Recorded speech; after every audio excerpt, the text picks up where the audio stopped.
এরা যে বিভিন্নভাবে ধরা পড়ছে, তো এদের তৈরি করা হয়েছে। এবং আপনি দেখবেন, আমি জানি না, আমরা যতটা খবর পাচ্ছি, এ কিন্তু 1-2 বার 3 বার পাকিস্তানে গেছে। পাকিস্তানে যাওয়া মানে ওদের আইএসআই যখন বিশ্বাস হয় তারপর ওদের নিয়ে যাবে, অ্যাসেট হিসেবে তৈরি করবে, কি কি ওদের থেকে পাবে সেটা ওদের বোঝানো হয়, কমিউনিকেশন স্কিলস বোঝানো হয়, কিভাবে কমিউনিকেট করবে। যদি একদম ওপেন এন্ড কমিউনিকেট করে তো আমি ধরা পড়ে যাবো, আমি যদি দানির সঙ্গে ধরা পড়ে যাব। তো কিভাবে কমিউনিকেশন করবে, কোন প্ল্যাটফর্মের দ্বারা করবে, সেটা টেলিগ্রাম হতে পারে, স্ন্যাপচ্যাট হতে পারে, আরো বিভিন্ন রকম আছে, আমি সমস্তটা ক্যামেরার সামনে বললাম না, বিভিন্ন। তবে নিশ্চিতভাবে হোয়াটসঅ্যাপ নয়, নিশ্চিতভাবে ধরুন খুব সিকিউর কোন social media line, encrypted line, মানে এন্ড টু এন্ড এনক্রিপ্টেড। মানে এটাও দর্শককে বোঝাবো, what is end to end encrypted. যখন আমি স্বপনের সঙ্গে কথা বলছি, স্বপন আমাকে ফোন করেছে, স্বপন, এবার আমি একটা ধরুন আমাদের মধ্যে আরেকজন ইন্টেলিজেন্স, যিনি ক্যামেরার পেছনে আছেন, তিনি ইন্টেলিজেন্স এজেন্সি, তিনি আমাদের ফোনটাকে ট্যাপ করেছেন। এই ট্যাপ করে হোয়াটসঅ্যাপ ট্যাপিং এ করা যায় কিরকম ভাবে আমরা আরেকদিন আলোচনা করব। ফেস টাইমও আজকের দিনে 2025-এ করা যায়, যেতে পারে, সম্ভব। কিছু আছে যেটা সম্ভব না। আমরা যখন কথা বলবো, যে ট্যাপ করলো সে মাঝখানে এরকম একটা সাউন্ড পাবে, এই সাউন্ডটা পাবে, তারপরে নানা রকম এরকম সাউন্ড হবে, নানা রকম।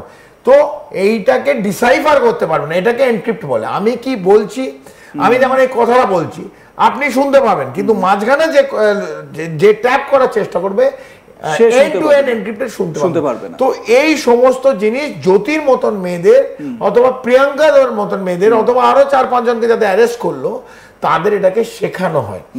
সেই শেখানোর মাধ্যম দিয়ে কি কি জানতে চায়, মানে পাকিস্তান এই বিভিন্ন অবজেক্ট, ওদের থেকে বিরাট কিছু ইনফরমেশন, ওদের ইনফরমেশন কি নেবে।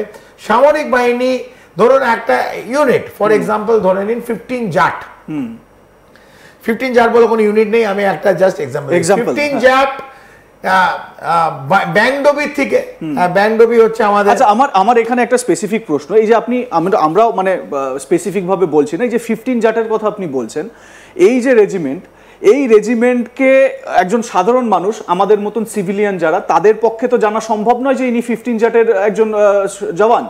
জ্যোতির মতন যারা মানে ডিপ অ্যাসেট, তারা কিভাবে জানতে পারবে যে এটা 15 জাটের, বা এটা অমুক কোরের, বা এটা এই রেজিমেন্টের, এটা কিভাবে জানবে? স্বপন প্রথম কথা ডিপ অ্যাসেট না, he just and she just এখন 2-3 বছর জাস্ট এন ইনফর্মার। আচ্ছা, asset is a very big word. হ্যাঁ, এটা আমাদের মানে গোয়েন্দাতে বহু মানে অনেক ডিপ মিনিং আছে। She is an informer, train to be an informer. কিরম করে আপনার স্পেসিফিক, ভেরি গুড কোয়েশ্চেন, কিরম করে জানা যায়? ধরুন আপনি একটা ইউনিট মুভ করছে, ফর এক্সাম্পল একটা এই 15 জাট নিয়ে ধরি, এই ব্যাংডবি থেকে মুভ করছে এই অপারেশন সিন্দুরের জন্য, ওদের মুভ করে দিল কাশ্মীরে। এবার রেজিমেন্ট মুভ হচ্ছে, একটা ব্যাটালিয়ন মুভ হচ্ছে, তো ও কি আছে, ব্লগার, ও ব্যাংডবির ও সামনে চলে গেল, ও এটা ছবিটা এরকম ধরলো, ওই হ্যান্ডেল যারা ধরে ছবিটা তুললো, কোন গাড়ির নম্বর, প্রত্যেকটা গাড়ির নিচে একটা ট্যাকটিক্যাল নম্বর থাকে, সেই ট্যাকটিক্যাল নম্বর জ্যোতি জানবে না, কিন্তু যারা হ্যান্ডেল করছে তারা জানে। ধরো 1621 অথবা 271 যেসব মানে গাড়ির নম্বর থাকে 271, সেই গাড়ি মানে হচ্ছে এএসসির গাড়ি, মানে আর্মি সার্ভিস কোড, যারা খাবার দাবার এইসব অথবা ফিউয়েল তারা দেয়, তাদের গাড়ি যখন মুভ করছে from place A to place B, নিচে 271 হচ্ছে জ্যোতির কাজ, হচ্ছে ক্যামেরাটা নেবে যে 20খানা গাড়ি যাচ্ছে, এবার যারা ওর হ্যান্ডলার সেরা এটা এই ছবিটা পাঠিয়ে দেবে, যারা এটা থেকে বার করবে, নির্যাসটা বার করবে। এবার যারা ধরুন মাথায় যারা জানে এটা, 5-10 জন টেবিলে বসবে, এই ছবিগুলো দেখবে, টাইপ করবে, নির্যাস বার করবে। 10টা গাড়ি যাচ্ছে মানে কি 271, তার মানে একটা জায়গা থেকে আর একটা জায়গায় এত খাবার দাবার হঠাৎ এই সময় এই টাইমে কেন যাচ্ছে, তার মানে এই রেজিমেন্টের কোথায় মুভমেন্ট হচ্ছে। অথবা আর একটা দেখছে একটা ব্যাটালিয়নের নাম্বার থেকে, প্রত্যেকটা একটা ট্যাকটিক্যাল নাম্বার বলে, টিএসসি ট্যাকটিক্যাল নাম্বার। এই ট্যাকটিক্যাল নাম্বার মাধ্যম দিয়ে আমি জেনে যাব কোন রেজিমেন্ট আর ব্যাটালিয়ন প্লেস এ থেকে প্লেস বি যাচ্ছে, কেন যাচ্ছে, কিসের জন্য যাচ্ছে। অপারেশন সিন্দুরের সময় দেখবে জ্যোতি বিভিন্ন জায়গায় সেন্সিটিভ ইনফরমেশন দিয়েছে, এই বিভিন্ন ব্যাটালিয়ন রেজিমেন্ট মোবিলাইজেশন হচ্ছে, যেমন ভারতের সামরিক বাহিনী মোবিলাইজ করছিল, ব্যারাক থেকে বেরিয়ে পিস স্টেশন থেকে বেরিয়ে ফিল্ড স্টেশন যাচ্ছে, কোন স্টেশন যাচ্ছে, কেন যাচ্ছে। তো পাকিস্তানের কাছে এটা হচ্ছে গোল্ড মাইন, এটা বিরাট ইনফরমেশন। যে ধরো একটা স্ট্রাইক কোর কোথা দিয়ে লড়াই করবে, স্ট্রাইক কোর জানা উচিত নয় যে আমি পাঞ্জাবে আছি না রাজস্থানে আছি। যদি জ্যোতির মাধ্যম দিয়ে, এবং জ্যোতির অনেক প্রিয়াঙ্কার মাধ্যম দিয়ে যে পাকিস্তানের যারা ইনফরমার হ্যান্ডলার তারা জেনে যায় যে আমার স্ট্রাইক কোর যে পাঞ্জাবে নেই রাজস্থান আছে, তার মানে ওরা ডিসাইড করে নেবে এরা মারবে হচ্ছে রাজস্থানের পাশে যে আছে ধরুন ফোর্ট আব্বাস পাকিস্তানের দিকে। তো রাজস্থান দিয়ে আমি যদি ঢুকি ফোর্ট আব্বাসে ঢুকবো, অথবা মুন্নার আপনি নাম নিয়েছিলেন, যদি জয়সালমীর থেকে ক্রস করি, তো ওরা বুঝবে যে অ্যাকুমুলেশন অফ সামরিক বাহিনী কোথায় হচ্ছে। এবার ওটা নিয়ে ওরা নির্যাস ওরা লিখবে, এটা লিখে ওরা হেডকোয়ার্টার পাঠাবে। এবার হেডকোয়ার্টার নিজের আর্মি সেরকম ভাবে সেট করবে। যদি আমার সারপ্রাইজ আর স্টেলথ আমি যেখানে মারবো, যদি ধরো স্বপন 7 তারিখ ভোরবেলা যদি পাকিস্তান জেনে যেত যে আমরা কোথাও অ্যাটাক করবো 9, যদি এটা জেনে যেত, যদি জানতে পারতো, সেই মতো প্রিপেয়ার হতো, তাহলে আমাদের সারপ্রাইজ নষ্ট, তাহলে অ্যাটাক করে কোনো লাভ নেই। ভারতে সামরিক বাহিনী first cause of principal of war is surprise, second is stealth, third is swift action, speed of action, mobility.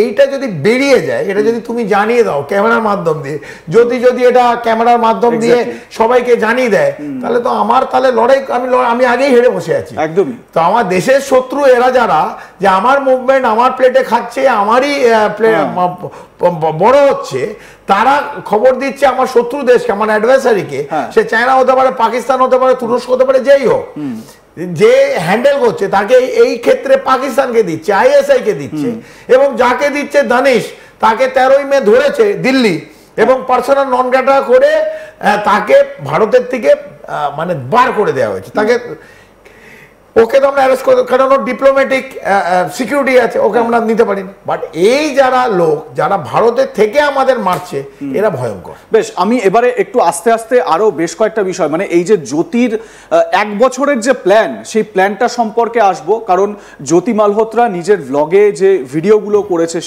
সেগুলো আপলোড করেছে, এবং তাতে করে যে ইনফরমেশন আমরা পাচ্ছি, সেখান থেকে কি বেরিয়ে আসছে সেগুলো আমরা একটু আলোচনা করার চেষ্টা করব। আমরা প্রথম ছবিটা একটু দেখাই, জ্যোতি মালহোত্রার প্রথম যে ভিডিও সেটা একবার একটু দেখাবো, পিসিআর কে রিকোয়েস্ট করব। পাকিস্তান বর্ডার, এটা হচ্ছে 5 জানুয়ারি 2024। আমরা প্রথমে দেখলাম আটারি ওয়াঘা বর্ডার থেকে পাকিস্তানে প্রবেশ করছে জ্যোতি। এটা কারতারপুর সাহিব, সেখানে শিখ ধর্মাবলম্বীদের একটা দ্রষ্টব্য, মানে বিরাট একটা বড় জায়গা। এবং পাকিস্তানে দেখেছি আমরা দীপ্তাংশুদা, যারা এমপিরা রয়েছেন, মিনিস্টাররা রয়েছেন, তারা বারবার নিজেদের কথায় তারা এটাও বলেন যে এই কারতারপুর সাহিবে আমরা শিখদের জন্য